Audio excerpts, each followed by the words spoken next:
Alright, hello everybody. Welcome back to my channel. My name is Gabriel, coming straight at you from Queens, New York, and this video we are going to talk about / update the whole Arian J. Danielson murder out there in Portland, as well as respond or just comment on some of my comments regarding the same topic in one of my earlier videos. All right, so first we have some actual updates here coming to you from Oregon Live. So this is the paper of choice out there in Portland, Oregon. We have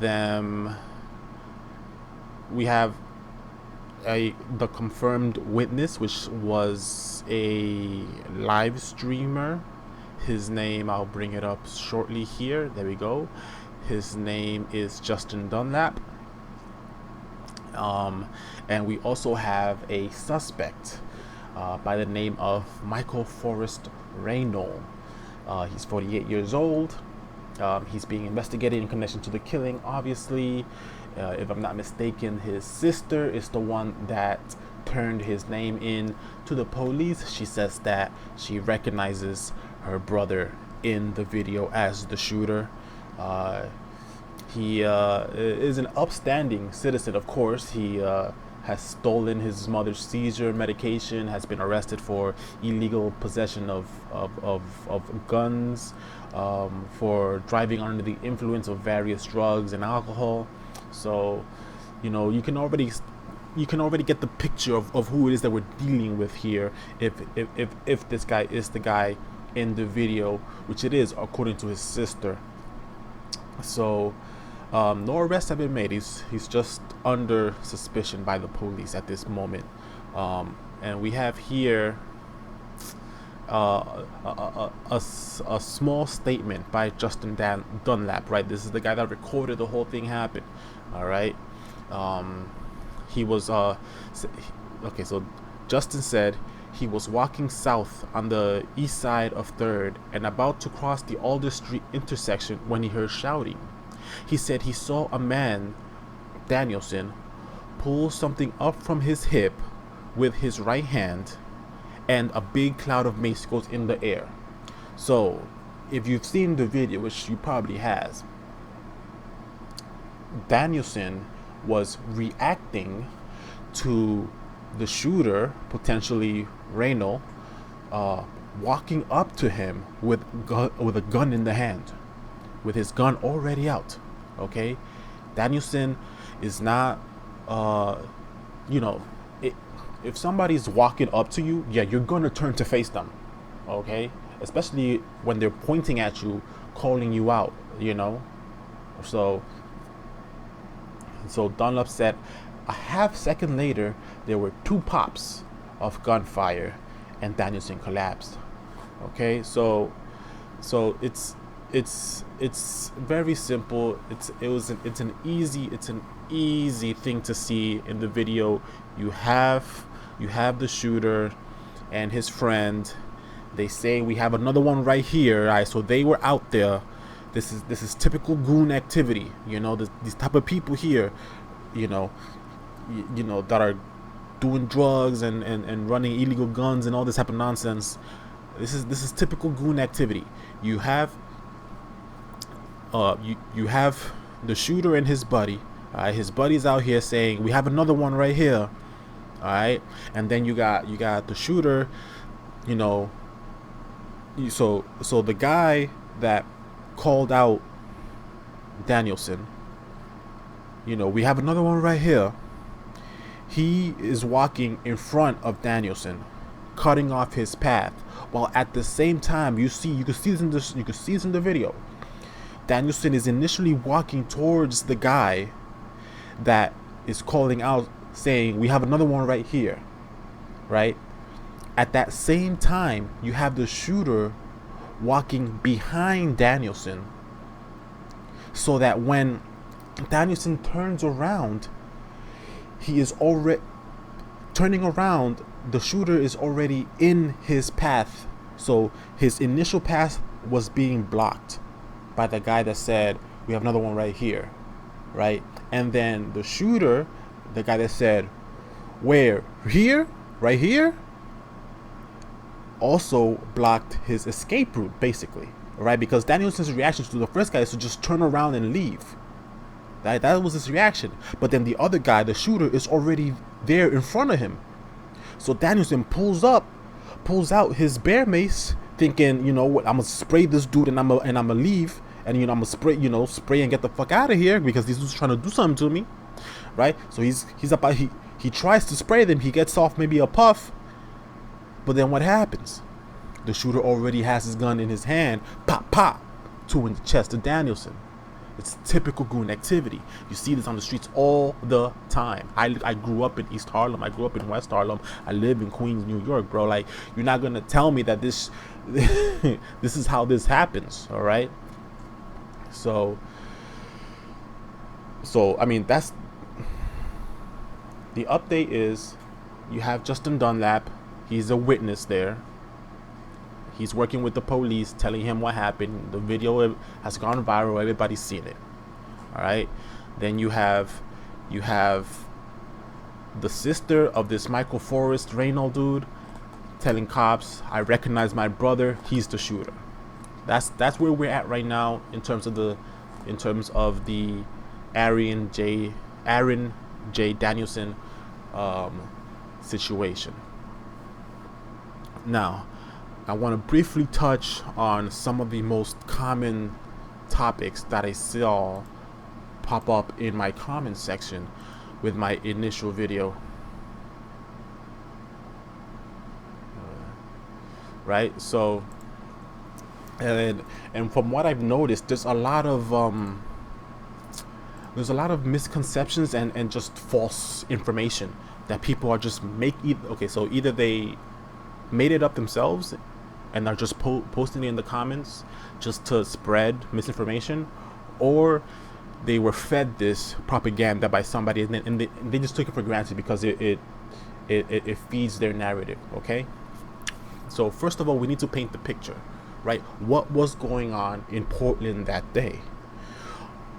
That day, there was a city-sanctioned Trump rally where Trump supporters were scheduled to drive down a designated route.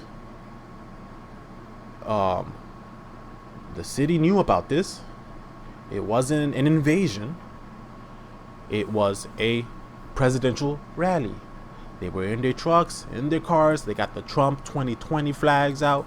They got the MAGA hats out. They got everything. You know, it's just, all right. So then you got to think.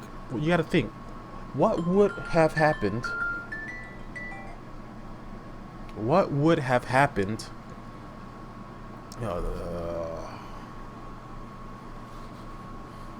I'm making a video right now.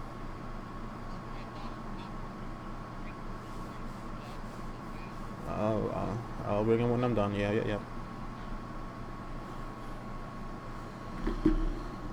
All right, sorry about that. That was the wife. I got my baby boy over here sleeping. He wanted to sleep on Daddy's bed today, so. But I got to take him back to his mom's room. Anyways. All right, so we have a scheduled, sanctioned Trump rally in Portland. All right, so then you got to think, what would have happened? What would have happened if nobody gave a shit, right? Oh boy, here we go.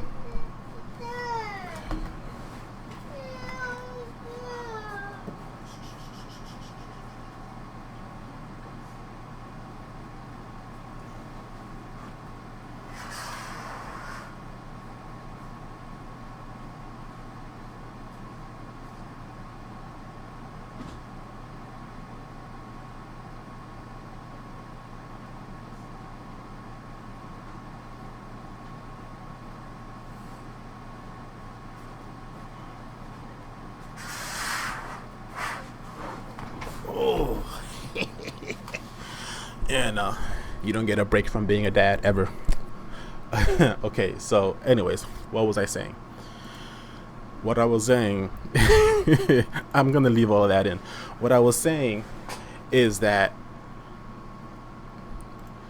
had this had these people treated the Trump rally like everybody treats the Democratic rallies, right? Meaning nobody shows up, nothing would have happened, right? They would have been in their trucks, honking their horns, screaming MAGA and all this nonsense, and they would have been on their way. That's all that would have happened. But instead, what you have is a bunch of Antifa and BLM members,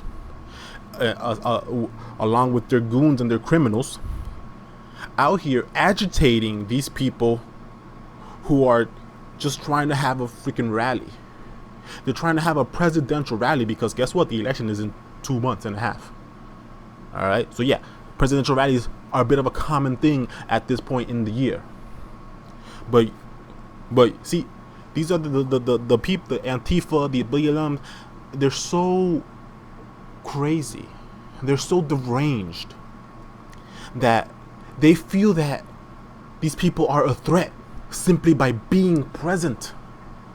It's amazing the level of Trump derangement syndrome that these people have is astounding. All right, and why do I I always say BLM and Antifa, BLM/Antifa. There is a reason why I do that.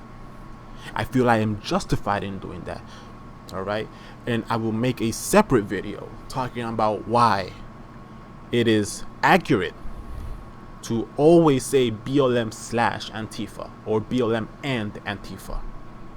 All right, part of the story, part of the whole Aaron J. Danielson story will be included in that, but that's going to be its own video. All right, so that was actually one of the main comments that I saw in the in my first video about Aaron Danielson, is that, oh, you can't say BLM and Antifa like they're two different groups. No, they're not. They're not. At this point, they're not. All right, I'm gonna make my own video about that. But another thing that I want to say is there's so many people that just expect they expect other people that they disagree with to just die, right? They expect that they, talking about BLM and Antifa, are justified in going out and killing Trump supporters because they're Trump supporters. It's like, no, you're not justified in doing that. You are wrong. You are a bad person if you believe it is okay to murder people for thinking the wrong idea as defined by you. Yeah? Who are you to tell somebody else what they can and cannot think? All right. But I could go on forever about that, so